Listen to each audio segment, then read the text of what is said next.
And my issue is I keep drawing isometric boxes. So I'll draw like 70 boxes and then I'll be like, they're rotated or whatever, but they still look like isometric boxes. So you're saying your boxes look isometric. So that means that the guidelines are parallel. And then when you go for a box in perspective, it feels like too distorted, right? Something like this. Yeah, exactly. You're working from one extreme to the other. So you're going from isometric to extreme perspective. Pick the one you're most comfortable with and you work your way towards it slowly. So instead of going straight to the extreme, take your isometric box and change the angle of those lines a bit so that they're pointing inwards. And this will help slowly guide you towards something that conveys a bit more perspective. So just with the silhouette here, you could probably tell that the perspective is starting to take place. Just making those very slight changes in your angles from the isometric to perspective. And then the more you do that, the more the perspective or the field of view would increase. So it'd be more angular. The more I bring these in.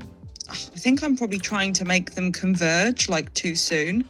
I'm trying to avoid like that parallel, but then I make them too converged and then it just, like you say, I'm going to the extreme. I think, oh, that doesn't look right. Yeah, I mean, the only way to do it, because you're considering, I think the way you're thinking right now is going from 0 to 100 and then probably working from 100 back to like the middle ground, which is where you're probably supposed to be. Just work from where you're comfortable and then slowly change those angles until you realize what you're looking for, right? So just taking any box and carving in your silhouette here. So I think that would be the way I would work around it. Yeah, thank you. You're welcome. Can I ask if flipping the paper so you can get a cleaner line is bad, or? I think my most comfortable line direction would be this. So if you find like certain directions difficult, go for it. Rotate the paper if you want. I've been thinking of ways to structure my boxes with guidelines and perspective. So I'm kind of cutting them in half, but it's more of a cross section to help construct them and give them solidity. So I've just been starting with a cross here and then try to draw the circular plane symmetrically on the top and bottom, just to give it structure. You know what helps? Just as a basic exercise, trying to manage your different curve degrees. If you start a line that goes straight down your image, you could say, and then you practice drawing your circular planes symmetrically down and then just having them turn towards you more helps you get that precision. You avoid mistakes like this where you double and triple your lines accidentally, which is what I do all the time.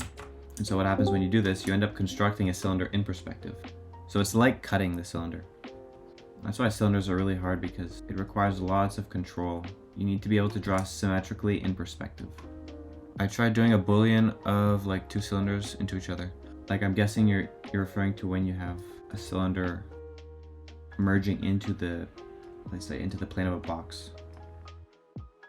The wireframes are more difficult to calculate than just cutting them. So for cutting cylinders, think of it as if you were drawing or cutting a box. Always have to make sure that your box is drawn correctly before you start cutting it, because otherwise all of the guidelines that you place within your box are going to be referenced off of the inaccurate guidelines representing the outer wireframe of the box. You're always making references to those edges. So when I'm cutting a box, I'm thinking of what is my orthographic design.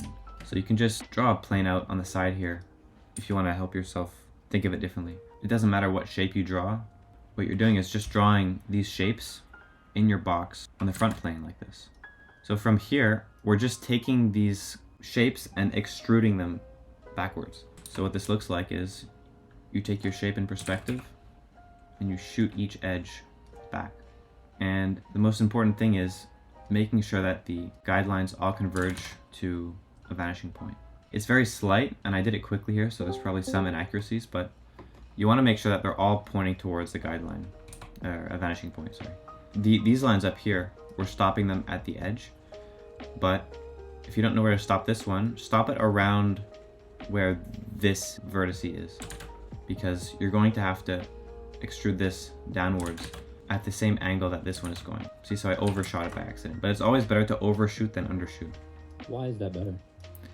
You teach that method of like, all right, sending out those lines, but why does that make that so much more effective? Just a good habit to build is closing your line gaps, or your line breaks, sorry. So avoiding open line breaks like this helps to more clearly define the forms that you're working with. If I ask you which form is more defined, a box that looks like this or one with overshot lines, it would be this one, right? And that's because I'm defining the edges.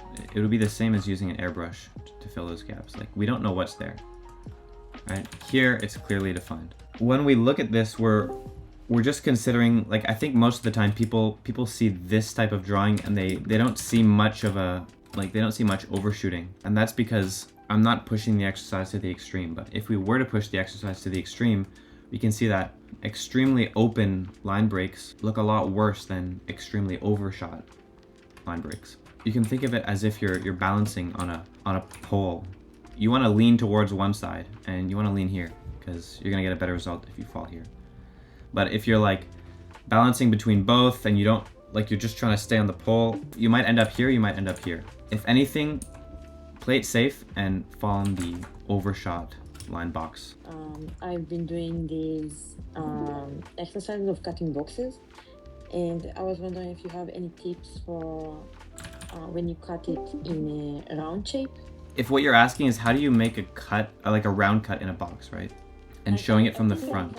No matter what cut it is, doesn't matter what the shape is, if it's round, sharp, geometric, organic, all that matters is that you draw it in perspective on one face of the box. We draw it on a orthographic plane and then project it in perspective. To start off with your orthographic design, it's not cheating if you use this tool. You're doing the exercise and you're thinking differently about it, so that's what counts. So then you distort it in perspective and then grab each of your points and then shoot them out towards a vanishing point. And then you're just mirroring this shape here. It's always good to draw the shape out orthographically first. If you're drawing it on paper, you're gonna have to try to draw that orthographic shape in perspective. So it always helps to draw that front plane in perspective first, and then draw your orthographic design on top of that plane afterwards. So the thing you have to keep in mind is once you have your plane drawn out, the curve in the back is going to be rounder than the curve in the front. This applies the same with cylinders. So my curve in the front, as it goes back in space, it gets rounder. Even if it's very subtle, it always has to get rounder. With this, your guidelines in perspective are the most important, making sure that those converge, or at least don't diverge them. So don't go like this. This is the most important. It's fine if they're a bit isometric, but don't have them diverge outwards. So once they converge or remain isometric, all you're doing is replicating the shape, but look at how the shape here is quite small, and here it just got a little bit bigger. So that means that the minor axis got slightly longer. So that means it's rounder. Could I bother you for your opinion going about this in the right direction? So yeah, these silhouette boxes are pretty solid. Well, one thing I could recommend is paying really close attention to having all of your line breaks closed. For the most part, they're all closed, but they're not too overshot, right? So if you're not making sure you lean towards the overshot lines, you're gonna jump between the two of them. You wanna always know what you're leaning towards. So right now I can tell that you're in between because your lines are, for the most part, ending, but sometimes they end up being open and sometimes they end up a little bit overshot. So I can tell you're aiming for that. That's what you're thinking. So try to think for this or even something overshot. It doesn't ruin the silhouette of your box. It just shows that you're taking care of your line quality. And also for these silhouette boxes, my favorite way to draw them, instead of using slow lines like this, though I think this is totally acceptable, but you can also use quick lines. So quick lines helps get your lines overshot, and I feel like the silhouettes end up being defined a lot quicker. They look cleaner. It gets the idea across quite well. For the cut boxes that you have, I would avoid having cuts like this. Try to just keep your cuts orthographically geometric. So just design that cut, extrude it. You could stop it here like you did, but avoid playing too much with these sharp edges, these very small shapes. You don't want many small shapes just from a design standpoint. You want all of your cuts to be very, very confident. You want big chunks taken out of your primitive forms, just like I've done here. Very simple stuff. The idea here is just practicing extruding your shapes.